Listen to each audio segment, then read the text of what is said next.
घर खरीदना और पढ़ाई के ऊपर पैसा लगाना, ये दो बहुत ही जरूरी काम है। क्या टाइमलाइंस रहती हैं और क्या रिस्क फैक्टर्स रहते हैं? Sandeep ji is living in Gurgaon for almost 20 years now. Hindustan की सबसे फास्टेस्ट ग्रोइंग मार्केट है। जीएसटी के क्या रूल्स हैं हमारी प्रॉपर्टीज में?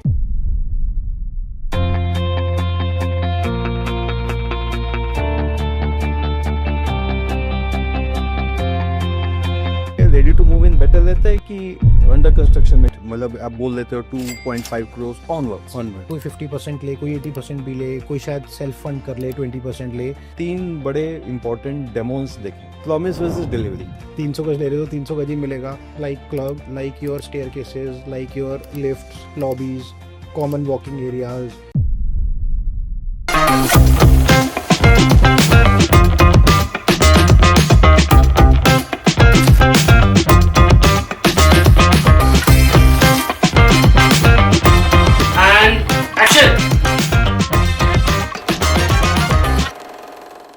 Hello everyone, welcome to get real in reality. और जैसा कि आप जानते हैं कि हम हर बार अपने शो पर एक नए कस्टमर को लेके आते हैं और कोशिश करते हैं कि उनकी जो भी क्वेरीज हैं उनको हम किसी तरीके से सॉल्व करें और एक बेटर कंसल्टेंसी दें। तो आज हमारे साथ हैं mister Sandeep Goyal. Welcome mister Sandeep. Sandeep ji is living in Gurgaon for almost 20 years now. तो इन्होंने गुड़गांव की एक्सपोनेंशियल ग्रोथ भी देखी है और साथ ही साथ स्टेगनेंट मार्केट्स का टाइमलाइन भी देखा है। And he is into advertisement industry. तो एक्चुअली में इन्होंने बिल्डर्स को किस तरीके से प्रोजेक्ट को हाइप करके बेचा जाता है वो भी देखा है, और एक नॉर्मल जो स्टेगनेंट मार्केट है इन एडवर्टीजमेंट इंडस्ट्री ऑल्सो वो भी देखी है। बट आज सर के कुछ क्वेश्चंस हैं regarding his son, whether he would like to go for ready to move in property या अंडर कंस्ट्रक्शन प्रॉपर्टी। तो आज हम कोशिश करेंगे कि सर के कुछ क्वेश्चंस जो हैं उनको किसी तरीके से अच्छे से जवाब दें और एक बेटर कंसल्टेंसी दें। तो सर प्लीज़ अगर आप बताएं कि क्या कंसर्न्स हैं आपके। हाँ, तो मेरा एक बेटा है, वो अभी बेंगलोर में काम कर रहा है। ओके और उसकी उम्र अभी 30 years के आसपास है। ओके और अगले साल तक वो सेटल भी हो जाएगा, फैमिली वगैरह भी बन जाएगी। फिर वो आगे मतलब 2-3 साल वहाँ पे काम करके उसका मन है कि वो गुड़गांव में वापस आए। ठीक है। और मेरा ये मानना है कि किसी की भी ज़िंदगी में घर खरीदना और पढ़ाई के ऊपर पैसा लगाना, ये दो बहुत ही ज़रूरी काम है। बिल्कुल ठीक कह रहे हैं। हाँ जी, है ना। तो अब इसमें ऐसा लगता है कि उसकी पढ़ाई तो हो गई, उसने जो भी करना था कर लिया, एजुकेशन वाला काम तो कंप्लीट हो उसका गया। कंप्लीट हो गया। राइट। अब उसका जो है घर कहाँ खरीदे, कैसे खरीदे, और एनसीआर में खरीदना है, उसका मन है यहाँ पे रहने का, क्योंकि वो हमारे पास ही रहना चाहता है। तो अब मैंने तो जो है अपने टाइम में जब घर खरीदा था और आज के टाइम में मैं तो ये देख रहा हूँ कि बहुत सारे चेंजेस आ गए। बिल्कुल ठीक कह रहे हैं। क्योंकि मैंने तो एक्सपोनेंशियल ग्रोथ भी देखी, 10 लाख की चीज़ जो है करीबन करोड़ रुपए से ऊपर जाते हुए भी देखी है। फिर अब मैंने ये भी देखा है कि कई मेरे दोस्त हैं, उन लोगों ने घर खरीदे और उनको ज़्यादा रियलाइजेशन भी नहीं हुआ। एग्जैक्ट चैलेंजेस हुए हैं। कई बार तो उनको ये रिस्क हुआ है कि उन्होंने प्रॉपर्टी में पैसा डाल दिया, प्रॉपर्टी मिली नहीं है। तो आज मेरे पास कुछ सवाल हैं आज के टाइम के हिसाब से, क्योंकि आप कंसल्टेंट हैं और इस एरिया के जो हैं वो एक्सपर्ट हैं। तो इससे बढ़िया मेरे को कहाँ से गाइडेंस मिलेगी जो मेरे को आप भी दे सकते हैं? कोई सर बताइए ना कि अंडर कंस्ट्रक्शन प्रॉपर्टी और ready to move in property, इन दो के बीच में क्या अंतर है? मतलब from the timelines point of view से, रिस्क पॉइंट ऑफ व्यू से, correct documentation point of view से, ताकि हम जो है सोच समझ के अपना आगे का निर्णय ले सकें। ठीक है सर। ओके, तो देखिए जैसे अंडर कंस्ट्रक्शन प्रॉपर्टी और ready to move in property, जैसे नाम ही सजेस्ट करता है कि एक अंडर कंस्ट्रक्शन प्रॉपर्टी तो वो प्रॉपर्टी है जो अभी बिल्टअप हो रही है, बिल्डर उसको बना रहा है, और जो ready to move in property है वो कहीं ना कहीं डिलीवर हो चुकी है, कोई ना कोई शायद उसमें रह भी रहा हो जिससे आप रीसेल में खरीद रहे हो। तो ये तो बेसिक चीज़ है जो वर्ड ऑफ पता चल जाता है कि अंडर कंस्ट्रक्शन क्या कहना चाहते हैं और रेडी टू मूव इन क्या कहना चाहते हैं। बट इसमें जो आपका इंपॉर्टेंट पॉइंट है कि क्या टाइमलाइंस रहती हैं और क्या रिस्क फैक्टर्स रहते हैं, वो हमें समझना ज़रूरी है। क्योंकि ready to move in property तो आपको तुरंत मिल जाएगी, उसमें तो कोई टाइमलाइंस वाली बात ही नहीं है। आज आपको प्रॉपर्टी पसंद आती है, आप अपना टोकन करते हैं, जो भी महीने 2 महीने का टाइम मिलता है आपको to mobilise the funds and to manage the loans and everything, वो आप अपना क्लियर करके रजिस्ट्री करा लेते हैं और आपको वो प्रॉपर्टी मिल जाती है। अंडर कंस्ट्रक्शन प्रॉपर्टी में तो डिपेंड करता है कि आप किस स्टेज ऑफ कंस्ट्रक्शन पे एंटर कर रहे हैं। आप प्री लॉन्च में एंटर कर रहे हैं तो अभी कहीं ना कहीं प्रोजेक्ट स्टार्ट ही नहीं हुआ है बनना, आप उस स्टेज पे एंटर कर रहे हैं कि प्रोजेक्ट की कुछ लेवल तक कंस्ट्रक्शन हो चुकी है या काफ़ी एडवांस लेवल तक कंस्ट्रक्शन हो चुकी है और अब आप एंटर कर रहे हैं उसके अंदर, अकॉर्डिंगली उतने ही फंड्स आपको पे भी करने पड़ेंगे। अगर स्टार्टिंग से एंटर करेंगे तो पूरी पेमेंट्स ही डेफर्ड जाएंगी 3 4 5 साल में, जो भी टाइमलाइन होगी। और अदरवाइज अगर आप क्लोजर टू पोजेशन जाएंगे तो काफ़ी अमाउंट आपको पे करना पड़ सकता है, like ready to move in में आप पे करते। देखिए ये तो सिर्फ टाइमलाइंस हैं, ये डिपेंड करता है कि आपकी क्या रिक्वायरमेंट है, अभी घर चाहिए तुरंत या कुछ समय रुक सकते हैं और एक बेटर प्रोडक्ट ले सकते हैं। जो रिस्क फैक्टर्स हैं वो थोड़े से कंसर्निंग रहते हैं इन दोनों ही प्रॉपर्टीज़ के अंदर, क्योंकि कहीं ना कहीं जो अंडर कंस्ट्रक्शन प्रॉपर्टीज़ हैं उसमें मैं अपने जस्ट एज अ कंसल्टेंट मैंने अपने बाकी पॉडकास्ट में भी बोला है और फिर से रिपीट करूंगा कि अगर आप कोई अंडर कंस्ट्रक्शन प्रॉपर्टी ले रहे हैं तो कोशिश करिए कि अपने लोकेशन के टॉप 10%, टॉप 15% या टॉप 20-25%, उससे ज़्यादा नहीं, उस तरीके के बिल्डर्स के साथ आप इन्वेस्ट करें, so that you are secured कि आप एक टॉप लेवल के बिल्डर के साथ इन्वेस्ट कर रहे हैं। मोस्ट प्रोबेबली वो एक लिस्टेड कंपनी होगी होपफुली, ठीक है। बड़े बड़े ब्रांड्स हैं आजकल जो गुड़गांव में हैं, 2000 लिस्टेड कंपनीज, कुछ इस तरीके के ब्रांड्स के साथ आप इन्वेस्ट करेंगे तो आपका रिस्क काफ़ी मिटिगेट हो जाता है डिलीवरीज या टाइमलाइंस के उसमें। एक ready to move in property के अंदर देखिए वैसे तो कोई रिस्क नहीं है, क्योंकि आपके सामने तैयार चीज़ है, आपने घर के अंदर घूम के देख लिया, आपने वहाँ से व्यूज़ भी देख लिए, आपने सारी चीज़ें देख ली और अब आप उसको आगे प्रोसीड कर रहे हैं। इसमें सिर्फ एक जो रिस्क फैक्टर रहता है वो ये रहता है कि आपको पेपर्स बहुत अच्छे से चेक करने हैं, एंड आई वुड सजेस्ट कि आप किसी लॉयर को हायर करें और वो पेपर्स चेक कराएं, राइट। क्योंकि उस ready to move in property में पहले जो वो चेन है कि पहले किसको हैंड ओवर हुई थी फर्स्ट प्रॉपर्टी और उसके बाद नेक्स्ट किसने ली और नेक्स्ट किसने ली, और कल को आपके साथ एग्रीमेंट हो जाए और कहीं ना कहीं आप प्रोसीड कर लें with payments and everything, and suddenly कोई पुराना पुराना क्लेमेंट निकल के आ जाए या रिलेटिव निकल के आ जाए कि I also have right in this property, जैसे होता है ना भाइयों के बीच में और बहुत सारी चीज़ें होती रहती हैं, तो वो थोड़ा सा हमारे को उस लेवल पे चेक कराना पड़ता है ready to move in property में। तो अंडर कंस्ट्रक्शन प्रॉपर्टी बिल्डर से मिलती है तो कहीं ना कहीं वहाँ पे दूसरे लेवल के रिस्क होते हैं, लेट हो जाएगा, बिल्डर भाग जाएगा, वो वाले रिस्क डिफरेंट लेवल के होते हैं। आई थिंक यही डिफरेंसेस हैं, वो आपको कंसिडर करने पड़ेंगे कि दोनों में से आपको कहाँ पे चीज़ें ठीक लग रही हैं, वहाँ पे आप मूव कर सकते हैं। तो सुनील जी जैसे है ना, जो प्रॉपर्टी के बायर हैं दो किस्म के हैं, एक तो जो है इन्वेस्टर होता है, इन्वेस्टर होता है, राइट। तो अब मुझे को पता नहीं कि उनका क्या पॉइंट है इन्वेस्टमेंट का है या वो जो है उसके एंड यूज़र बने, राइट। तो आपके हिसाब से रेडी टू मूव इन और अंडर कंस्ट्रक्शन प्रॉपर्टी किसके लिए ज़्यादा बेटर पड़ती है? ओके, तो देखिए सर, इन्वेस्टर तो मुझे नहीं लगता कि कहीं पे भी ready to move in property लेता है, राइट। इन्वेस्टर को तो अपने रिटर्न्स चाहिए होते हैं, तो वो कोशिश करते हैं कि एक ऐसी प्रॉपर्टी लें जिसमें कैश आउटफ्लो कम हो, पैसा कम जाए और रिटर्न्स पूरे अमाउंट पे है। और शायद ऐसा कोई इन्वेस्टमेंट प्रोडक्ट मुझे तो नॉलेज में नहीं है जिसमें कि आप 100 रुपए की चीज़ में 10 रुपए दो और आपको अप्रिसिएशन 100 रुपए पे मिले। आप समझ रहे हैं मेरी बात? आपने आपके जैसे फ्रेंड्स भी हैं जिन्होंने इन्वेस्ट किया, मान लीजिए 1 करोड़ रुपए की प्रॉपर्टी पे 10 लाख दिए, 20 लाख दिए, अगली पेमेंट्स आने से पहले उसको ट्रेड ऑफ कर लिया और अगर वो प्रॉपर्टी 110, 120, 130 रुपए की हो गई तो अपने पैसे डबल कर लिए उन्होंने। तो ये तो इन्वेस्टर्स हैं जो करते हैं, राइट। इन्वेस्टर्स तो आई डोंट थिंक सो कि कभी ready to move in property लेते होंगे, मैंने नहीं देखा, बिकॉज देखिए वो रेंटल पर्पस के लिए बहुत अच्छी है, राइट। आपने प्रॉपर्टी ले ली, रजिस्ट्री करा ली, सेफ बेट हो गई, आपकी चीज़ हाथ में आ गई आपके, और आपने उसके बाद उसके ऊपर रेंटल यील्ड अर्न करना शुरू कर दिया, राइट।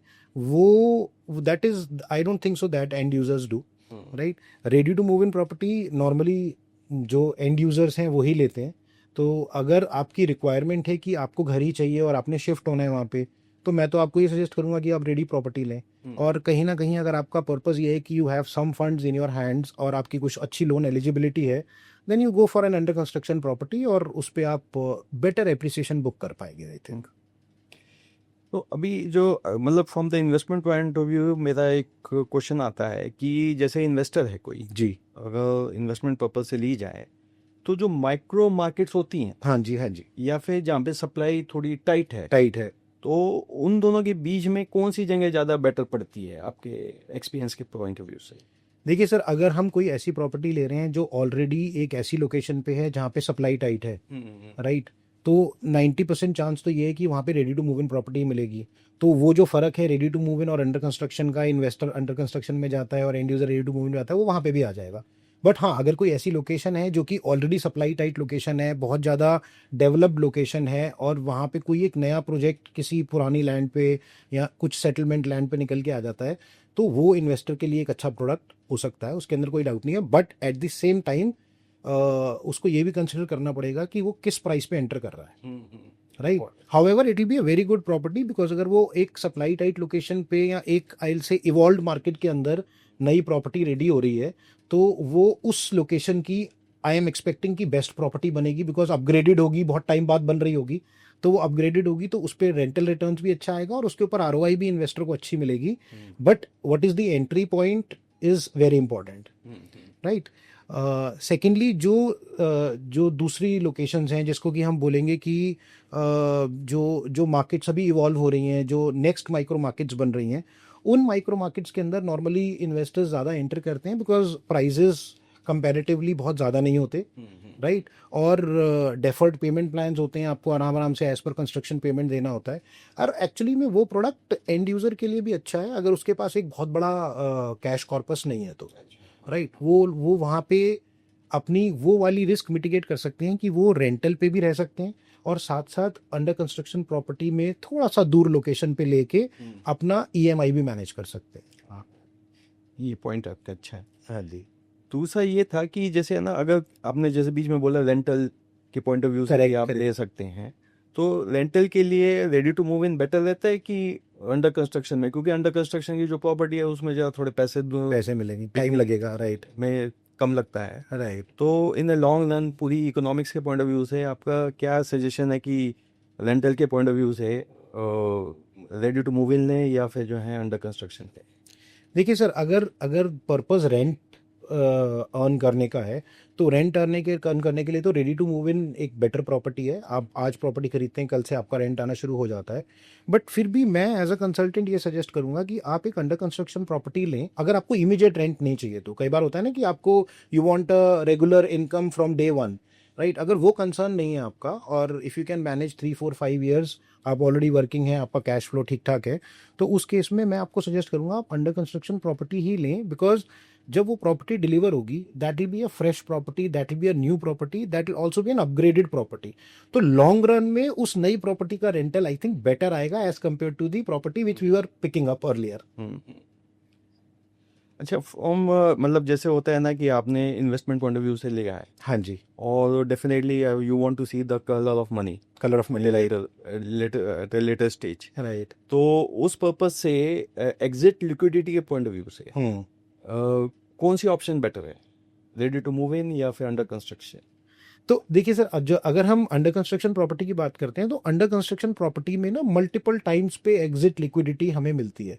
एक तो इनिशियल लेवल पे आपने फर्स्ट रेट पे एंटर कर लिया, और अब प्रोजेक्ट का for example sample flat ready हो गया है या वो कुछ लेवल तक कंस्ट्रक्ट हो गया है, और जो नेक्स्ट सेट ऑफ कस्टमर्स हैं वो एंटर करना चाहते हैं, एक तो आप उस टाइम एग्जिट कर सकते हैं। सेकेंडली क्या होता है कि जब एक सुपर स्ट्रक्चर पूरी बिल्डिंग रेडी हो जाती है, तो कहीं ना कहीं जो आसपास लोग रह रहे होते हैं उनको दिखता है यार ये बिल्डिंग तो बन गई and we missed it for whatever reason, वो यहाँ रह नहीं रहे थे या मिस कर गए फॉर किसी भी रीजन की वजह से, तो उनको लगता है यार हम ये मिस कर गए और this is a better place, बहुत अच्छा प्रोजेक्ट बन रहा है, हमें यहाँ पे शिफ्ट होना चाहिए। तो वो एक सेकेंड लेवल ऑफ लिक्विडिटी होती है जो आपको एक सुपर स्ट्रक्चर लेवल पे मिलती है। Third is possession. पोजेशन पे मैं आपको सजेस्ट करूंगा कि आप इमीडिएटली अपनी प्रॉपर्टी लिक्विडेट, अगर आप पोजेशन तक रुक गए हैं तो इमीडिएटली अपनी प्रॉपर्टी लिक्विडेट ना करें, बिकॉज पोजेशन मिलते ही बहुत सारे जो इन्वेस्टर्स होते हैं वो एग्जिट करना चाहते हैं, और जब बहुत सारे, it is a demand and supply game, अगर बहुत सारे सेलर्स होते हैं तो कहीं ना कहीं थोड़ा सा प्राइस आपको बहुत ग्रेट नहीं मिल पाता कभी कभी। So in that case I would suggest कि अगर आप पोजेशन तक रुकी गए हैं तो आप थोड़ा सा और रुके। और लिक्विडिटी अपार्टमेंट्स की गुड़गांव में कभी चैलेंज था ही नहीं, चाहे वो रेडी टू मूव इन हो चाहे वो अंडर कंस्ट्रक्शन हो ही जाती है दोनों केसेस। नहीं, आपकी ये बात बिल्कुल सही है। गुड़गांव ने मतलब एक तरह से हिंदुस्तान की सबसे फास्टेस्ट ग्रोइंग मार्केट है, तो और यहाँ पे जो है बहुत ज़्यादा चार्म है, इन्वेस्टमेंट भी बहुत हो रहा है, जॉब अपॉर्चुनिटी बहुत हैं, लोग बहुत आ रहे हैं, तो यहाँ रियल एस्टेट का तो हमेशा से ही अप रहेगा। एग्जैक्टली। तो अभी इसमें एक सवाल उठता है बड़ा इम्पोर्टेंट कि अभी जो हमारे गुड़गांव के मैप के पॉइंट ऑफ व्यू से कौन सी प्रॉपर्टी ऐसी है कि जो अंडर कंस्ट्रक्शन में आदमी दिमाग लगाए या फिर जो है रेडी टू मूव इन में दिमाग लगाए? ओके, तो सर देखिए, आई थिंक गुड़गांव का तो कोई भी सेक्टर आप पिकअप कर लीजिए, every sector is a very great sector, उसमें कोई डाउट ही नहीं है। और आप, क्योंकि अब रेरा आने के बाद इतनी सारी कंप्लाइंसेस हो गई हैं और इतना टाइट हो गया सिचुएशन, आप किसी भी लोकेशन पे प्रॉपर्टी लीजिए, और चाहे रेडी टू मूव इन लीजिए चाहे अंडर कंस्ट्रक्शन लीजिए, आई थिंक अप्रिसिएशन सब में ही आएगा। कम ज़्यादा हो सकता है डिपेंडिंग अपॉन, अगर ready to move in property लिए तो उसकी कितनी एज हो गई है, किस लोकेशन पे है, और अगर आप अंडर कंस्ट्रक्शन भी ले रहे हैं तो whether you are going for an affordable housing और अ सुपर प्रीमियम लग्जरी कुछ ले रहे हैं, तो उसमें आरओआई में थोड़ा बहुत फ़र्क आ सकता है। बट आई थिंक दोनों ही प्रॉपर्टीज़ मेरे को तो लगता है कि ग्रो करेंगी यहाँ पे। आप देखिए ना, आज से अगर हम गुड़गांव का आगे का ग्रोथ चार्ट देखें, तो कहीं ना कहीं अभी पॉपुलेशन इंक्रीज काफ़ी गुड़गांव में होनी है। जो लास्ट सेंसस था और जो नेक्स्ट एक्सपेक्टेड है 2035, ऑलमोस्ट 2x पॉपुलेशन होनी है, तो इन लोगों को घर तो चाहिए ही ना। बिल्कुल। तो कंज्यूम तो सारे ही हो जाएंगे। आप अंडर कंस्ट्रक्शन लेंगे तब तक वो भी रेडी हो जाएंगे, तो वो भी आपका लिक्विडेट हो जाएगा और उस पर रेंटल भी अच्छा आ जाएगा आपका, क्योंकि आई थिंक वो एक नई प्रॉपर्टी बनेगी तो अपग्रेडेड होगी। और कहीं ना कहीं जो पुरानी चीज़ें मिस कर गए होंगे डेवलपर्स, वो उसके अंदर कंप्लीट करने की कोशिश करेंगे। बिल्कुल सही। तो अभी ये बात करते करते अपने बच्चे का तो मेरे को ध्यान में है, तो मेरे को कुछ क्वेश्चंस ऐसे याद आ रहे हैं जो मेरे एनआरआई दोस्तों ने और मेरे कुछ कजन्स हैं, उन्होंने भी मेरे से पूछा कि भाई गुड़गांव जो है बड़ी राइजिंग रियल एस्टेट मार्केट है और हम कहाँ इन्वेस्ट करें। तो मैंने कहा कि आपसे वो भी पूछ लेता हूँ कि भाई जो एनआरआई फ्रेंड्स हैं उनको, उनके लिए आपकी क्या सजेशंस हैं। मेरे बेटे के लिए तो आपने मेरे को सजेशन कर ही दिया है, राइट। तो ऐसे में आप किसको क्या सजेस्ट करेंगे कि कहाँ अपना पैसा डालें। सर देखिए, अगर आप एनआरआई फ्रेंड्स की बात कर रहे हैं या आप उन लोगों की बात कर रहे हैं जो ऑलरेडी सिटी में रहते ही नहीं है, तो कहीं ना कहीं जो हमारा ये क्वेश्चन है whether it is under construction और रेडी टू मूव इन, वो बहुत ज़्यादा ना एल से सॉल्व हो जाता है। क्योंकि अगर उनको कहीं ना कहीं इमीडिएट रेंटल एक्सपेक्टेड है तो वो ready to move in property ले लेंगे। बट मैं पर्सनली सजेस्ट करूंगा कि अगर कोई एनआरआईज हैं या कोई आउटसाइड दी सिटी लोग हैं, वो एक अंडर कंस्ट्रक्शन प्रॉपर्टी लें, क्योंकि पैसे भी आराम आराम से जाएंगे। और कहीं ना कहीं एक, the most important part is that a new property, वो आपको एक अपग्रेडेड प्रॉपर्टी मिलेगी with better club houses, better features, better amenities. And once you are back, आज से 5 साल 7 साल 8 साल के बाद जब प्रॉपर्टीज़ की डिलीवरी होगी और आप वापस आएंगे इंडिया में, तो you will love to live there, because एक तो नई बिल्डिंग्स होंगी, एज्ड बिल्डिंग्स नहीं होंगी, पुरानी सोसाइटीज़ नहीं होंगी।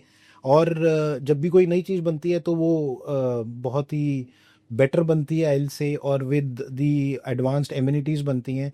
तो आई थिंक मेरे हिसाब से तो जो लोग बाहर रहते हैं उनको अंडर कंस्ट्रक्शन प्रॉपर्टी में ही गुड़गांव में इन्वेस्ट करना चाहिए। तो अभी जैसे है ना, अभी आजकल हम नई चीज़ जो हमने देखी है, जीएसटी कम हो गया, ज़्यादा हो गया, तो इसी से रिलेटेड मेरे को एक सवाल आया कि आपसे पूछूं कि जीएसटी के क्या रूल्स हैं हमारी प्रॉपर्टीज में, रेडी टू मूव इन में और अंडर कंस्ट्रक्शन में। ठीक है सर। सो बेसिकली ये बहुत सिंपल है। अगर हम रियल एस्टेट की बात करें, स्पेशली अगर हम परचेज ऑफ प्रॉपर्टी की बात करें, तो अंडर कंस्ट्रक्शन के अंदर 5% का जीएसटी लगता है in residential properties. Ready to move in property में कोई भी जीएसटी नहीं होता, तो वो एक आपका जो भी 5% का बेनिफिट है वो आपको होता है in a ready to move in property. And under construction properties, जैसे मैंने क्या आपको बताया कि 5% का उसके ऊपर जीएसटी लगता है। ओके। और जैसे है ना, कोई स्टिकर प्राइस है आज की तारीख में कुछ हाँ जी। प्रॉपर्टी, मैं तो एडवर्टाइजिंग में था, हमारे तो एक मैंडेट था मैंडेट कि भैया आपको है ना एक स्टिकर प्राइस तो देना है, राइट। मतलब आप बोल देते हो 2.5 करोड़ ऑनवर्ड्स। ऑनवर्ड्स। तो आप जाते हो वहाँ पे, आपको 4-5 करोड़ की प्रॉपर्टी ही समझ में आती है खरीदने के लिए, तो वो तो ठीक है, वहाँ तक तो ठीक है। लेकिन जैसे 4-5 करोड़ तो वो तो स्टिकर है, लेकिन आपको लोन लेना है, आपको अपनी इकोनॉमिक्स प्लान करनी है। करेक्ट। तो आपका क्या सजेशन है कि किस तरह से इकोनॉमिक्स प्लान की जाए।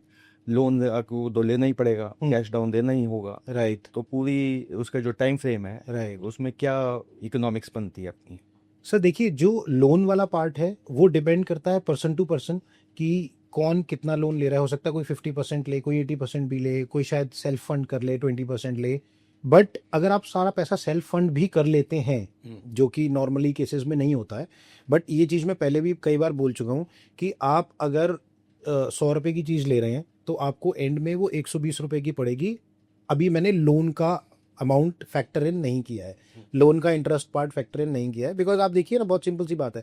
5% मैंने आपको भी जीएसटी बताया ही, राइट। 6-7-8% की रजिस्ट्री कॉस्ट भी है, एवरेज पकड़ लेते हैं 7% की, तो 12% की तो आपकी यही कॉस्टिंग हो गई, राइट। उसके बाद जब आप सोसाइटी के अंदर एंटर करेंगे, हैंड ओवर लेंगे, तो कुछ इंटीरियर वर्क भी कराएंगे, राइट, कुछ फर्नीचर भी लेंगे और कहीं ना कहीं आप उसके अंदर जो सोसाइटी के वो एक ईयर के मेंटेनेंस चार्जेस, मीटर चार्जेस, बहुत सारे छोटे छोटे खर्चे और होते हैं, तो वो अगर आप ऐड ऑन कर लेते हैं तो टोटल 120% की कॉस्ट, ऐसा मैंने वर्कआउट करके देखा है कि आती है, of the price which was quoted to you, right. Apart from that आपने लोन कितना पार्ट लिया और उसका कितना डिसबर्समेंट कराया, कितनी उसकी ईएमआईज बनी, कितना उसमें इंटरेस्ट पार्ट था, कितना आपने टैक्स बेनिफिट ले लिया, उसको अकाउंट फॉर करके शायद कुछ और अमाउंट भी आई थिंक निकल के आता होगा, वो परसेंट टू परसेंट डिपेंड करता है, बट अदरवाइज 120% तो मैंने देखा है कि मैक्सिमम केसेस में आ जाता है of the cost, the end cost I will say. अभी है ना, मतलब जैसे रियल एस्टेट मार्केट है हाँ जी, है ना, इसमें है ना मैंने 3 बड़े इम्पोर्टेंट डेमोन्स देखे, ओके, ठीक है। अच्छा, ठीक है, ठीक है, और वो डेमोन्स है ना आदमी को नाइटमेयर्स देते हैं। ठीक है, ठीक है, बताए ना। एक तो है डिले, डिले, ओके, ठीक है, वो तो बड़ी मतलब ये मार्केट पूरी नोटोरियस है, मगर डिले में आपकी पूरी इकोनॉमिक्स, लाइफस्टाइल सब कुछ बदल जाता है। चेंज हो जाता है, राइट। तो एक तो ये जो डिले वाला पार्ट है, ये सबसे बड़ा जो रिस्क है, इसको हमने मतलब जैसे गवर्नमेंट ने रेरा भी किया, उसको किया, तो ये किस तरह से अभी तक ये सॉल्व हो गया है। ठीक है, दूसरा एक डेमन है हमारा साइजेस का। साइजेस का, हमें बताया जाएगा 2000 स्क्वायर फीट हो हैं, राइट, हम वहाँ पे कोई मेजर तो करता नहीं है लाइफ टाइम में, हाँ जी, हाँ जी, तो पता चला फिर बाद में यूज़ करते करते पता चलता है भाई ये तो 1800 1900 ही निकला। करेक्ट, करेक्ट, तो अब तो मतलब एक तरह से आपको ये लगता है कि आपका you been cheated. You been cheat, आप तो बहुत ज़्यादा बता रहे हैं, इससे काफ़ी कम निकलता है आजकल। तो तीसरा है प्रॉमिस वर्सेस डिलीवरी। हाँ जी, तो हमें प्रॉमिस किया जाएगा कि इसमें आपको व्यू मिलेगा, राइट, तो अचानक से व्यू देखने गए तो कुछ और ही कुछ और ही दिखते को मिलता है, है ना, तो व्यू में बड़ी प्रॉब्लम आती है। फिर उसके बाद सर्टेन अमेनिटीज़ हैं, कुछ फीचर्स बताए जाते हैं कि आपको ये सब फीचर्स दिए जाएंगे, जब देखा तो वहाँ पे वो है ही है नहीं। ही नहीं। तो ये सब चीज़ों के बारे में कैसे तो आदमी सर अपने एक आप एक को एक एक करके तीनों बताने की कोशिश करता हूँ मैं, इसमें आप बिल्कुल सही कह रहे हैं, इसमें मैं आपको पॉजिटिव नेगेटिव दोनों बताऊंगा ताकि एक इन्फॉर्म डिसीजन आप ले पाएं। सो पहला जो D1 आपने बताया उसको पकड़ते हैं, विच इज़ डिलेज, राइट। तो देखिए, हमें ना ये समझना है कि हम जो प्रॉपर्टी ले रहे हैं, अब डिपेंड करता है, अगर आप कोई बिल्डर फ्लोर ले रहे हैं या कोई प्लॉट ले रहे हैं तो उसमें बहुत ज़्यादा डिले का चांस रहता नहीं है, क्योंकि प्लॉट में बेसिकली बहुत ज़्यादा काम करके देना नहीं होता डेवलपर को, नॉर्मल एमिनिटीज़ रेडी करके देनी होती है। हो सकता है आपकी प्लॉट की डिलीवरी हो जाए, क्लब हाउस अभी बनी रहा हो, but at least you get your plot की जिसके ऊपर आप कंस्ट्रक्शन स्टार्ट कर सकते हो। By the time your construction is done, शायद बाकी एमिनिटीज़ भी रेडी हो जाए, तो वो एक छोटा चैलेंज प्लॉट में या बिल्डर फ्लोर में रह सकता है। अपार्टमेंट्स के अंदर देखिए क्या होता है सर, आजकल 40-40 मंजिल की बिल्डिंग्स बन रही हैं, 35-40-45 मतलब दिस इज़ दी हाइट आजकल बन रही है। अब उस हाइट को अचीव करने के लिए डेवलपर को नीचे फाउंडेशन भी स्ट्रॉन्ग करनी है, राइट, उसमें लिफ्ट्स भी हाई स्पीड लगेंगी। अभी कहीं ना कहीं आप देख रहे हैं कि सो एनजीटी बैन लग गया अभी because of pollution. So north India के अंदर ये भी एक बहुत बड़ा चैलेंज है कि अभी 2 महीने का तो एनजीटी बैन ही है, 2 महीने होता है, 1 महीने होता है, 3 महीने होता है, यू नेवर नो, बट वो फैक्टर इन करता है डिले को, जो कि शायद रेस्ट ऑफ द कंट्री में नहीं करता, ठीक है ना। उसके अलावा त्यौहार होते हैं, त्यौहार पे लेबर चली जाती है छुट्टी पे, थोड़ा वो भी फैक्टर इन करता है। तो ये सारे पॉइंट्स अगर आप देखते हैं तो मैं तो हमेशा एक ही चीज़ सजेस्ट करता हूँ कि अगर आप टॉप 20% के जो डेवलपर्स हैं उनके साथ इन्वेस्ट करते हैं तो वो बड़ी कंपनीज हैं, उनको पता है ये सब चीज़ें कैसे मैनेज करनी है, ये टाइमलाइन फैक्टर इन करके चलनी है, उसके बाद स्पीड बढ़ानी है ज़्यादा लेबर लगा के, और उसको अचीव करके देना है ड्यूरिंग दी टाइम्स। तो my suggestion is go for A grade developers, वो अपने आप मैनेज कर लेंगे, वो नहीं चाहेंगे कि उनके नाम खराब हो, और वो टाइम पे डिलीवरी देने की कोशिश करेंगे। कई बार लोग लालच में आ जाते हैं कि जी जो ये ए ग्रेड डेवलपर है और जो आई से बी ग्रेड डेवलपर है उसमें प्राइस में बहुत फ़र्क है, बट वो eight the end of the day जब आपको 4 साल की चीज़ 7 साल में मिलती है तो वो प्राइस वहाँ पे पूरा हो जाता है। तो it is always better to go for a better product than a cheaper product. जो आपका सेकेंड पॉइंट था, right, which is the square feet carpet area versus super area. देखिए सर, इसमें जो ज़्यादा चैलेंज आता है वो अपार्टमेंट्स में ही आता है, बिकॉज प्लॉट्स तो पूरे ही मिलते हैं आपको, 300 गज ले रहे हो 300 गज ही मिलेगा। बिल्डर फ्लोर भी ऑलमोस्ट एज पर लॉ आपको आगे पीछे थोड़ा सेटबैक छोड़ना होता है, बाकी आपको कवर अप एरिया मिल जाता है, उसमें भी अच्छे बड़े कमरे निकल के आ जाते हैं। जो चैलेंज होता है वो अपार्टमेंट्स में होता है, बट अपार्टमेंट्स में सर हमें ये भी देखना है कि अगर बिल्डर 2 लाख स्क्वायर फीट का क्लब हाउस बना रहा है तो वो 2 लाख फुट जो है वो अगर 1000 अपार्टमेंट्स हैं उनमें से सबसे 200-200 फुट लेके ही बनाएगा। कॉस्टिंग तो वहीं जानी है ना। आपसे तो क्लब के पैसे जो बंडल करके लिए, बॉक्स प्राइस में लिए, वो क्लब बनना है, एमिनिटीज़ बननी है, उसके अलावा कॉमन एरियाज़ है, राइट, उसके अलावा और बहुत सारी चीज़ें होती हैं जहाँ पे डीजी सेट लगेगा, उसकी जगह है, वो भी लैंड कॉस्ट है, राइट। वो सारी चीज़ें वर्कआउट करके अगर हम एवरेज आउट करें तो अपार्टमेंट्स में 30% के आसपास तक की लोडिंग मैंने देखी है। कहीं कहीं ज़्यादा भी होती है, कहीं कम भी होती है, बट एवरेज 30-32% की लोडिंग हमने देखी है, विच is actually your area given into the common areas like club, like your staircases, like your lifts, lobbies, common walking areas, your जो भी आपके टेनिस की जगह है और जो गेम्स की जगह है सारी, वहाँ पे वो चीज़ यूटिलाइज होती है। At the end of the day you are using those amenities. तो वो फ़र्क आता है सर। देखिए उसमें अगर आपको चाहिए कि आपको बेटर कारपेट एरिया चाहिए, go for builder floors, take a plot, make your apartment as per, make your कोठी as per your requirement. Apartments के अंदर ये लोडिंग आप बिल्कुल सही कह रहे हैं। हाँ, कितनी है वो आप बिल्डर टू बिल्डर लेआउट मंगा के कैलकुलेट करके वर्कआउट कर सकते हैं, और जो आपको बेस्ट लगे उसमें फिर you can pick and choose. So देखिए जो थर्ड पॉइंट है सर, प्रॉमिस वर्सेस डिलीवरीज, उसमें तो एक डिले वाला पॉइंट हमने ऑलरेडी डिस्कस कर ही लिया, और स्क्वायर फीट वाला आप you are well informed, day 1 पे आपको नक्शा मिलता है, उसमें आप चूज कर सकते हैं। अब इसके अंदर क्या होता है सर, कई बार आपको मिलता है कि you will get a skyline view from here, you will get Aravallis का व्यू मिलेगा आपको, ग्रीन व्यू मिलेगा। तो इसमें आई डोंट थिंक सो डेवलपर की गलती है, बिकॉज वो अपनी जो सोसाइटी बना रहा है वहाँ से शायद वो व्यू मिल रहा है, लेकिन जब तक वो प्रोजेक्ट डिलीवर होता है उसकी साथ वाली लैंड के ऊपर कोई एक नई कंस्ट्रक्शन आ जाती है, वो उसके बियॉन्ड कंट्रोल है। सो अगर हमारे को कोई ऐसी प्रॉपर्टी लेनी है और हम उस व्यू को एंजॉय करना चाहते हैं या वो एमिनिटीज़ को एंजॉय करना चाहते हैं जो उन्होंने प्रॉमिस करी है, तो हमारे को आसपास की लैंड भी आई थिंक स्टडी करनी चाहिए कि वहाँ पे वो लैंड किस लिए है। लो राइज डेवलपमेंट के लिए है, कुछ कमर्शियल आएगा या कुछ हाई राइज डेवलपमेंट आएगी तो मेरा व्यू रुक सकता है, या उस टावर की छाया मेरी बैल्कनी पे आएगी तो धूप भी रुक सकती है। एलिवेशन अगर ज़्यादा है या उसका पोजीशनिंग ऐसे है कि आपकी बालकनी में ही धूप रुक गई और आपने धूप वाला कर लिया था, राइट, बहुत बड़ी बात। तो उसमें बिल्डर की तो गलती नहीं है सर, उसने तो आपको धूप वाला ही दिया था। अब जो साथ वाली लैंड है उसके ऊपर अगर कोई हाई राइज कंस्ट्रक्शन आ गई और आपकी धूप रुक गई तो कहीं ना कहीं builder was not at fault, but हमारे को वो इन्फॉर्म डिसीजन अपने लेवल पे लेना पड़ेगा सर, क्योंकि हमें देखना पड़ेगा आसपास की लैंड पे कि कल को क्या यहाँ पे लो राइज कंस्ट्रक्शन, हम जैसे आप देखते भी होंगे, आप जाते भी होंगे कोई प्रॉपर्टी देखने के लिए तो आप पूछते होंगे कि जो ये साथ वाली लैंड है यहाँ पे क्या आएगा, तो बिल्डर बताता है कि सर ये छोटी लैंड है, यहाँ पे हाई राइज नहीं आ पाएगा, यहाँ पे शायद 4 फ्लोर की बिल्डिंग बनेगी, और आप ऑलरेडी 6-7 फ्लोर ले रहे हैं। ये तो सर एक बार हम इन्वेस्ट कर रहे हैं तो हमें ही इसमें कंसल्टेंट काम आता है आपका, वो आपको बेटर एडवाइस देगा कि सर इस तरफ वाला मत लो, यहाँ पे शायद बड़ा प्रोजेक्ट आने वाला है, दूसरी लोकेशन ले लो, वहाँ पे बड़ा प्रोजेक्ट नहीं आएगा तो आपकी धूप नहीं रुकेगी या आपकी व्यू नहीं रुकेगी। तो ये सारी चीज़ें जो हैं वो आई थिंक आपका कंसल्टेंट आपको बेटर गाइड करेगा। नहीं, डेफिनेट, ये बहुत इंपॉर्टेंट पॉइंट्स है। Yes yes. तो अब फाइनली आपसे ये समझना है कि क्या अच्छे पॉइंट्स हैं अंडर कंस्ट्रक्शन के, क्या अच्छे पॉइंट्स हैं रेडी टू मूव इन के, जो हमें ध्यान में रखनी चाहिए। देखिए संदीप जी, इसमें मैं ये बोलना चाहूँगा कि मोटा मोटा हमने सारे पॉइंट्स अभी डिस्कस किए कि अंडर कंस्ट्रक्शन में क्या क्या प्रॉब्लम्स होती हैं और क्या क्या बेनिफिट्स होते हैं, और रेडी टू मूव इन में भी क्या क्या प्रॉब्लम्स आ सकती हैं और बेनिफिट्स क्या क्या होते हैं, रेंटल यील्ड्स वगैरह क्या होती हैं। ये दोनों प्रॉपर्टीज़ जो है ना, I think these are different cup of teas. एक प्रॉपर्टी जो है वो इन्वेस्टर फ्रेंडली प्रॉपर्टी है, एक प्रॉपर्टी जो है वो एंड यूज़र फ्रेंडली प्रॉपर्टी है। इसके बीच में भी एक ऑप्शन आता है कि अगर आप, जैसे आपने बोला कि आपका सन है वो कुछ टाइम बाद आएगा, तो आप एक ऐसी प्रॉपर्टी भी ले सकते हैं जो अंडर कंस्ट्रक्शन है, ठीक है, और जब तक वो आएगा तब तक वो रेडी हो जाएगी, डिलीवर हो जाएगी। तो उसमें आपने एक्चुअली में ready to move in property भी नहीं ली, सारे पैसे भी नहीं दिए, अभी आपने एक अंडर कंस्ट्रक्शन प्रॉपर्टी ले ली जिसमें कुछ पैसा गया और कुछ अप्रिसिएशन बेनिफिट भी मिल जाएगा आपको, और अभी वो टाइम है आपके पास, 1-2-3 साल का जो भी टाइम है वो टाइम है आपके पास।